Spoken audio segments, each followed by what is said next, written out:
The first day of shooting on Gone with the Wind, when we got to the set, I noticed all the outdoor porta potties. And I couldn't believe my eyes because each potty had a sign above the door that said white, colored, white, colored, white, colored, all the way down. I told the older guys, my God, on private property, Culver City, California? You gotta be joking.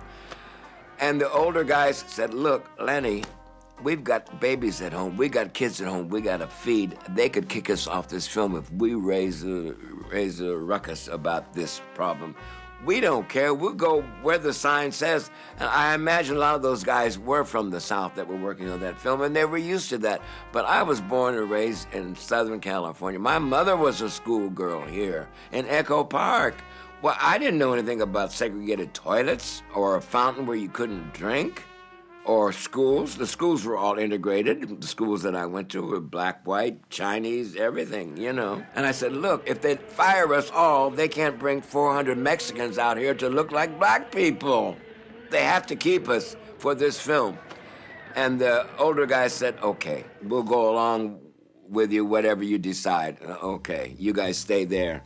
So I went up to Clark Gable, who was the Brad Pitt of that day, you know, or the Tom Cruise of that day. I knocked on his door. I heard Gable say, let him in. And he didn't know Lenny Bluett from Adam, you know. He said, yeah, well, what can I help you with? I said, Mr. Gable, I've got a problem, a very, very big problem for me and my men. And when I said me and my men, then he knew that I was serious, you know. He said, what's the problem? And I said, would you give me just 2 seconds of your time? And I took him out to where the venues were, and I showed him those signs. And he looked at those signs and read it, and then it dawned on him.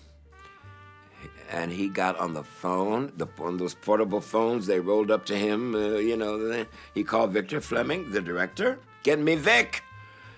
And he called the property master. And I don't know who else he called, but he cussed like a sailor, and he said, if you don't get those GD signs down, you don't have a Rhett Butler in this film. So that was a wonderful, wonderful thing that Clark Gable did. Thank you, Clark. And he went to bat for us. Mr. Gable took a stand when many would have turned a blind eye during the filming of Gone with the Wind, Tuesday at 8 p.m. Eastern, part of our spotlight on race in Hollywood on Turner Classic Movies.